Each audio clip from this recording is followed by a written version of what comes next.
রাধে রাধে, শ্রী রাধারানীর ভোজনালয়ে স্বাগতম। আজকে পাকা আম দিয়ে দারুণ স্বাদে তৈরি করব ভাপা সন্দেশ। বাড়িতেই এই আম সন্দেশটি খুব সহজেই তৈরি করে ফেলা যায়। সবাই শেষ অবধি দেখতে থাকো। ভালো লাগলে অবশ্যই লাইক, শেয়ার আর চ্যানেলটিকে সাবস্ক্রাইব করে দিও।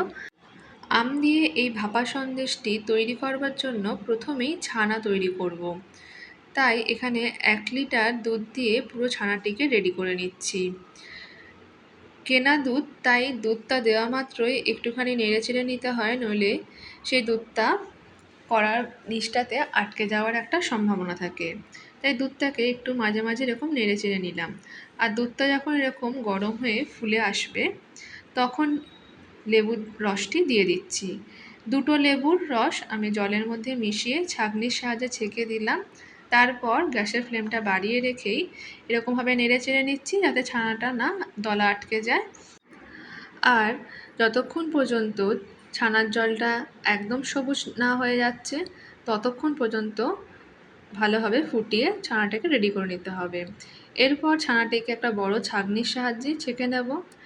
এই সন্দেশটি তৈরি করবার জন্য ছানার মধ্যে একদম জল রাখা যাবে না, তাই ভালোভাবে ছানার থেকে একদম জলটা বার করে নেব। তাই বড় ছাঁকনির সাহায্যে আমার সুবিধা হয়। এবার ওপর থেকে দিয়ে দিচ্ছি ঠান্ডা জল। যেহেতু লেবুর রস দিয়ে বানিয়েছি, লেবুর রস কিংবা ভিনিগার যা দিয়েই বানানো হোক না কেন, ছানার ওপরেতে ঠান্ডা জল দিয়ে দিতে হবে, যাতে টক ভাবটা না থাকে। এরপর খুব ভালোভাবে চিপে চিপে একদম ছানার থেকে জলটাকে বার করে দেবো। তাই একটু সময় নিয়েই এইভাবে হাতার সাহায্যে ছানাটা থেকে একদম ভালোভাবে জলটা বার করে নিচ্ছি।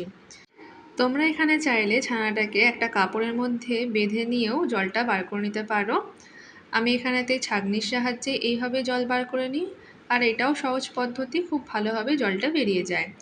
এরপর আমের এই সন্দেশের জন্য আমেরও দরকার, তার জন্য একটা আমের থেকে পাল্প বার করে নেব। ভাপা সন্দেশে বেশি পরিমাণ আমের পাল্প দেওয়ার দরকার নেই। আমি এখানেতে 1 লিটার দুধ দিয়ে যে পরিমাণ ছানা হলো, সেই পরিমাণ ছানার সাথে একটা আম দিয়ে যতটা পরিমাণ পাল্প বার করা যায়, সেই পাল্পটাই এর সাথে মেশাবো। তো এখানেতে আমটা আমি স্লাইস করে নিয়ে গ্রাইন্ডারের মধ্যে পাল্পটিকে রেডি করে নিলাম। তারপর 1 হাতা পরিমাণ চিনি আর 1 হাতা পরিমাণ ছানা দিয়ে ভালো করে ব্লেন্ডারে ব্লেন্ড করে নিয়েছি। তো এখানেতে আম যদি খুব মিষ্টি হয়, তাহলে চিনির পরিমাণটা সেই বুঝেই দিতে হবে। ভাপা আম সন্দেশ খুব মিষ্টি খুব একটা কিন্তু ভালো হয় না, তার জন্যেই সেই বুঝে চিনিটাকে দিতে হবে। এরপর বাকি যেটুকু ছানা ছিল, সেই ছানাটিও এই গ্রাইন্ডার বাটির মধ্যে দিয়ে দিচ্ছি। তারপর সাথে দিয়ে দিচ্ছি 3 চামচ পরিমাণ গুঁড়ো দুধ। তারপর ভালো করে এটাকেও একটা স্মুথ একদম ক্রিমি একটা পেস্ট করে নেব। তারপর সেই পেস্টটিও দিয়ে দিচ্ছি এই আমের আর ছানার যে আগে পেস্টটি হলো তার সাথে মিশিয়ে নেব। কোনো রকম জল মেশানোর কিন্তু দরকার নেই, একদম জল ছাড়াই এই ব্যাটারটিকে রেডি করতে হবে। এরপর খুব ভালোভাবে সেই ছানার সাথে আমের এই পাল্প পুরো মিশ্রণটিকেই ভালোভাবে মিশিয়ে নিতে হবে। খুব ভালোভাবে মিশিয়ে নেওয়ার পর আমার কাছে ছিল হচ্ছে ম্যাঙ্গো ফ্লেভার, তাই আমি একটু ম্যাঙ্গো ফ্লেভার যে এসেন্স সেইটা দিয়ে দিয়েছি। ম্যাঙ্গো ফ্লেভারের এসেন্স ছাড়াও কিন্তু এই ভাপা সন্দেশ সত্যি খুব সুন্দর হয়ে থাকে, তাই যাদের কাছে নেই তারা সেই এসেন্স ছাড়াও রেডি করতে পারো। এরপর একটা এরকম আমি অ্যালুমিনিয়ামের একটা টিফিন বক্স নিয়েছি। তোমরা চাইলে তোমাদের যে কোনো স্টিলের পাত্র বা স্টিলের বাটিতে এইভাবে একটা বাটার পেপার লাগিয়ে নিয়ে তারপর ঘি ব্রাশ করে নিতে হবে। বাটার পেপারটা লাগাতেই হবে, তাহলে সন্দেশটা খুব তাড়াতাড়ি সেই বাটির থেকে বেরিয়ে আসতে চলে আসবে। এরপর ব্যাটারটি দিয়ে দিচ্ছি বাটির মধ্যে। তারপর এইভাবে একটু ট্যাপ ট্যাপ করে নিচ্ছি, যাতে কোনো রকম ভিতরে হাওয়া না থাকে আর একদম সমান হয়ে যায়। তারপর একটা পাত্রের মধ্যে জল বসিয়ে দিয়েছিলাম। ভালোভাবে যখন জলটা গরম হয়ে গেছে, আর একটা স্ট্যান্ডও দিয়ে দিচ্ছি। এবার সেই স্ট্যান্ডের ওপরেতে বসিয়ে দিচ্ছি পাত্রটিকে। যেহেতু এখানে আমি টিফিন বক্সটার মধ্যে করছি, তাই আমি টিফিন বক্সের ঢাকনাটাও আটকে দিয়েছি। তোমরা খুব সহজে যে কোনো টিফিন বক্সে এই সন্দেশটা রেডি করে ফেলতে পারো।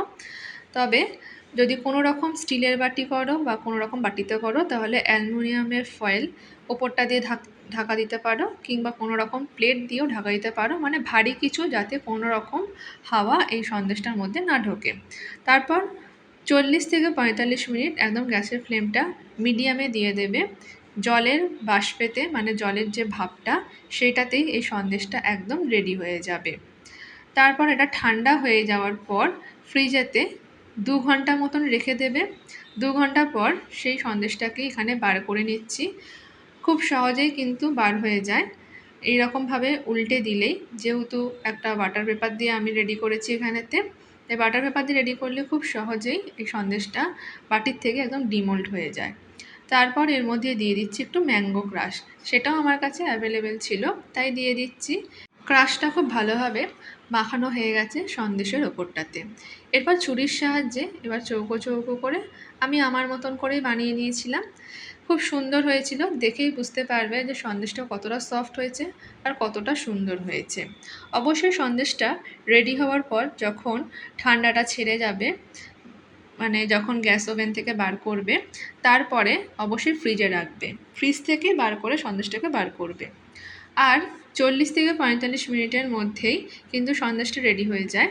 গরম অবস্থায় টিফিন বক্সের ঢাকনা তো খোলা যাবে না, তো গরম অবস্থায় ঢাকনাটা না খোলা গেলে যখন ঠান্ডা হয়ে যাবে, যদি দেখো যে একটু জলসা জলসা ভাব আছে, তাহলে অবশ্যই আবার কিন্তু সেই টিফিন বক্সটাকে বসিয়ে দিতে হবে। আবার এই কিছুক্ষণ মোটামুটি আরও 10-15 মিনিট মতন ভাপিয়ে নিতে হবে। তবে 40-45 মিনিটের মধ্যে গ্যাসের ফ্লেমটা মিডিয়ামে রাখলে এই সন্দেশ খুব তাড়াতাড়ি রেডি হয়ে যায় আর খেতেও খুব সুন্দর হয়, মুখে দিলেই একদম মিলিয়ে যায়। এইভাবে অবশ্যই তোমরা ভাপা সন্দেশ খুব সহজেই রেডি করে ফেলতে পারো। ভালো লাগলে অবশ্যই কমেন্ট করে জানিও। আর যারা এখনও চ্যানেলটিকে আমার সাবস্ক্রাইব করনি, তাদের কাছে অনুরোধ রইল চ্যানেলটিকে সাবস্ক্রাইব করে পাশে থাকার জন্য। রাধে রাধে।